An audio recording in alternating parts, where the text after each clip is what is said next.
Hello दोस्तों, this is Sanjeev Saini. आज मैं आपके लिए एक ऐसा मेथड लेकर आया हूं जो शायद ही यूट्यूब पर बहुत कम लोगों ने बताया इसको। एक आध यूट्यूबर ऐसा ही होगा जिसने इस मेथड को बताया, क्योंकि ये एक ऐसा मेथड है जो बहुत ही पुराना मेथड है और लोग इसको बहुत कम यूज़ करते हैं। लेकिन जो इसको यूज़ करते हैं उनकी स्पीड कैलकुलेशन इतनी अच्छी हो जाती है कि मैं आपको बता नहीं सकता। मैं खुद इस मेथड को यूज़ करता हूँ सवालों में और अब मेरी स्पीड इतनी अच्छी हो गई है कि बस आप खुद देखना बस। लेकिन मैं आपको उससे पहले आप बता देता हूँ मैं इस मेथड का नाम क्या है। इस मेथड का नाम है दोस्तों, देखो, CPR, constant product ratio. Constant product ratio मतलब कि कांस्टेंट से आप समझ सकते हैं जब कोई एक वैल्यू कांस्टेंट हो तो दूसरी तीसरी की इन्वर्स होती है।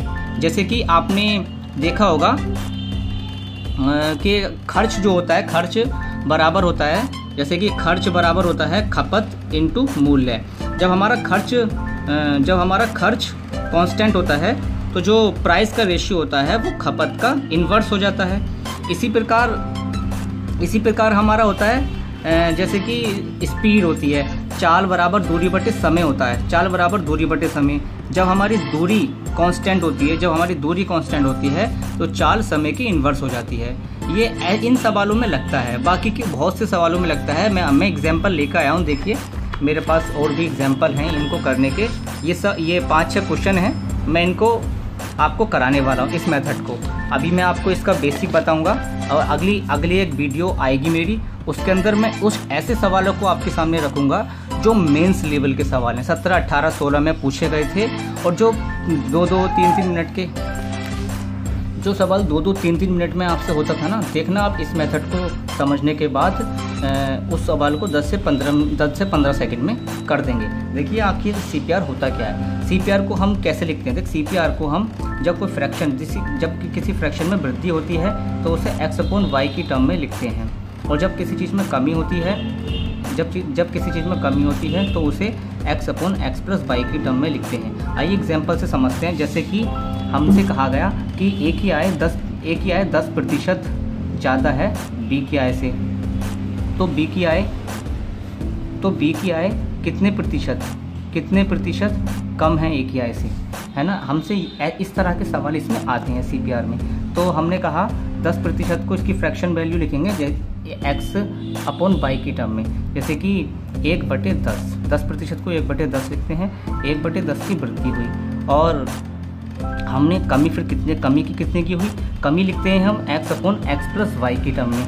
तो कमी x मतलब 1 को ऐसे लिखा 1, और ये क्या है, ये हमारा y है।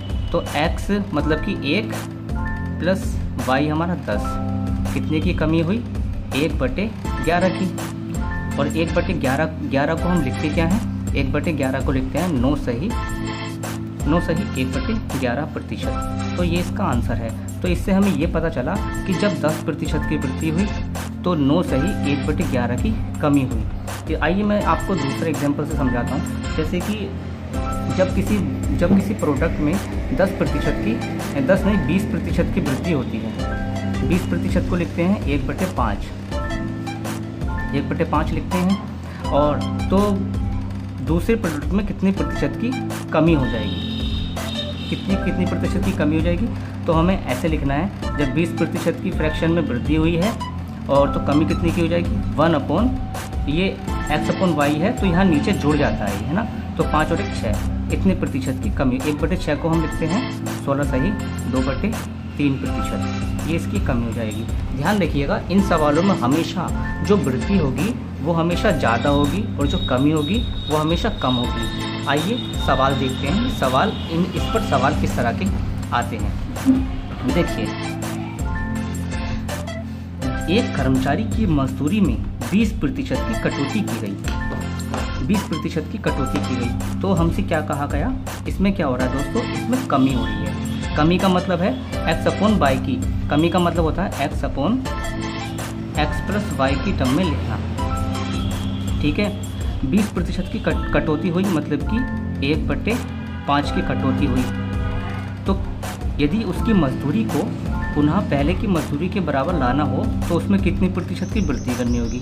वृद्धि का मतलब है हमें x/y की टर्म में वृद्धि करनी है, ऐसे करके। तो 1/5 की जब वृद्धि होगी तो 1/5 कैसे लिखा गया होगा, 1/1 + 4 ऐसे लिखा गया होगा ना।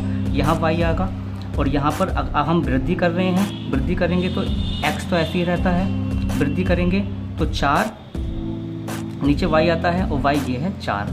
तो कितने प्रतिशत की वृद्धि हो गई, 20% की कटौती हुई। तो 1/4 को हम लिखते हैं 25%। तो यहाँ हमारी 25% की वृद्धि होगी। ये आपको मैं ये जो है ना आपको मैं लिख कर बता रहा हूँ, इसलिए बता रहा हूँ ताकि आपको समझ में जल्दी आ जाए। और ये समझने के लिए आपको एक मैं टेबल दे रहा हूँ। देखिए आपके ये कोने में एक टेबल आ रही है, इसको आप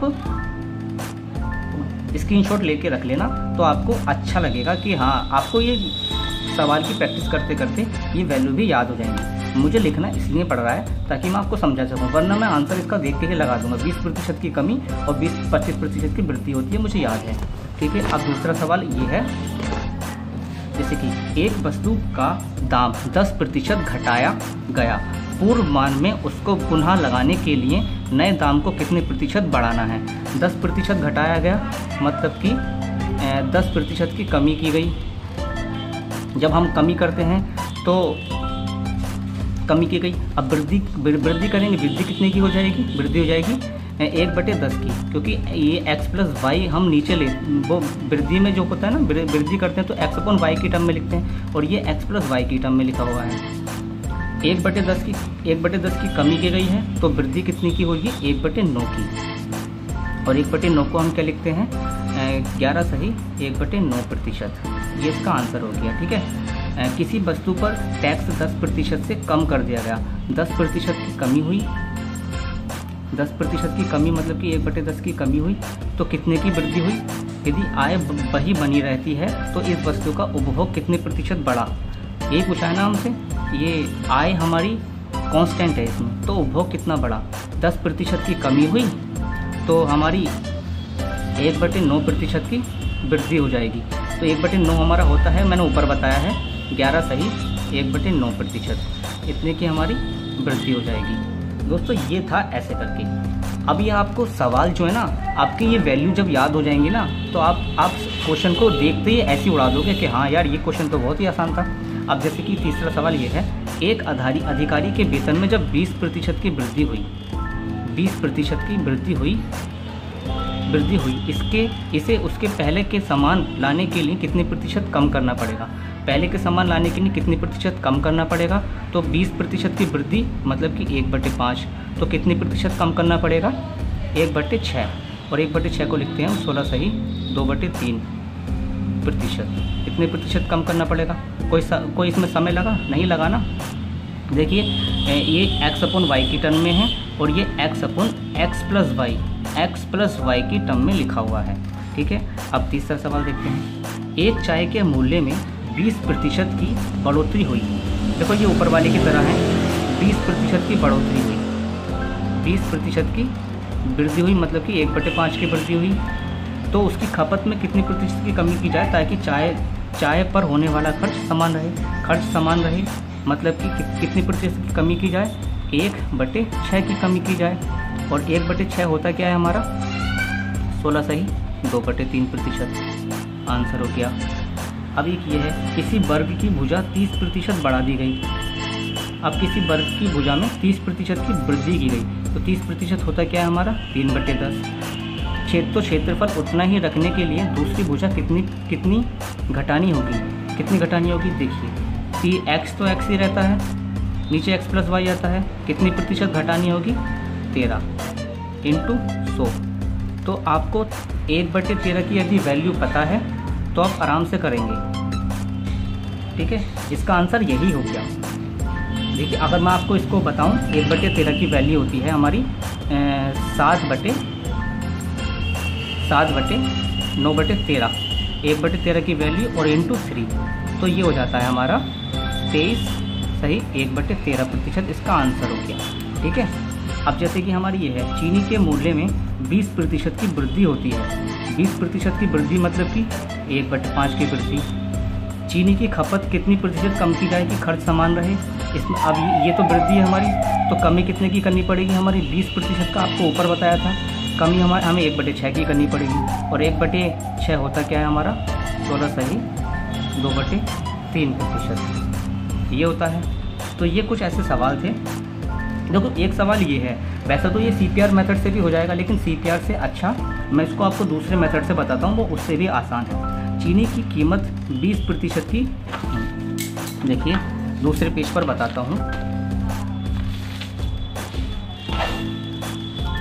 चीनी की कीमत 20% की वृद्धि होने पर, 20% की वृद्धि का मतलब है 5 से 6 होने पर ये प्राइस क्या है, 20% की वृद्धि होने पर 120 रुपये में 4 किलोग्राम चीनी कम मिलती है।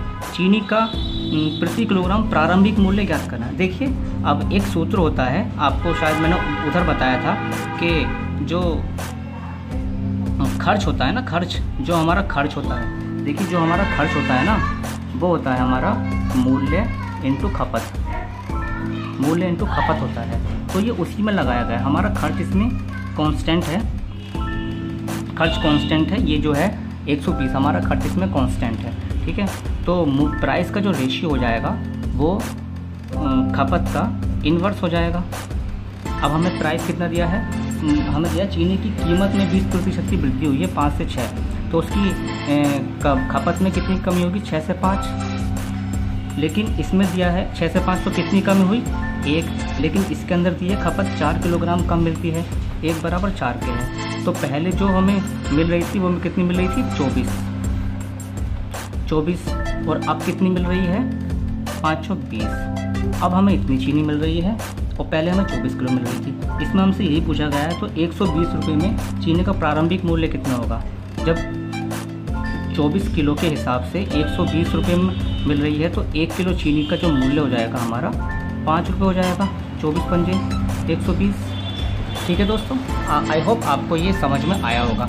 अगर देखिए आपको नहीं समझ में आया है तो इस वीडियो को आप देखिए दोस्तों, अगर आपको अभी भी इसका ये समझ में नहीं आया है तो एक बार इस वीडियो को आप दोबारा देख लेना और इन सवालों को उस फॉर्मूले पर ज़रूर ध्यान देना जो x/y और x+y की टर्म में लिखा हुआ है।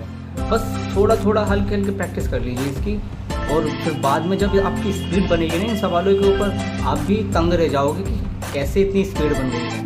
एक वीडियो में ऐसे लेकर आऊँगा जो मेंस में आए हुए सवाल हैं, वो मैं शायद कल या परसों लेकर आऊँगा, तब देखना आप इतने बड़े बड़े सवाल चुटकियों में कर दोगे। ये मैं लिख के आपको इसलिए बता रहा हूँ ताकि आपको अब समझ में आ गया हो। एक बार बस एक बार और देख लो ना इस वीडियो को, आपकी पूरी तरह ही समझ में आएगा। ठीक है दोस्तों, बस इस चैनल को सब्सक्राइब कर देना। आपको मैं गजब के मेथड और भी बताऊंगा। मेरे पास बहुत से ऐसे मेथड हैं जो कैलकुलेशन को फास्ट करते हैं, सवालों को अच्छा करने के लिए और टाइम से करने के लिए। थैंक यू दोस्तों।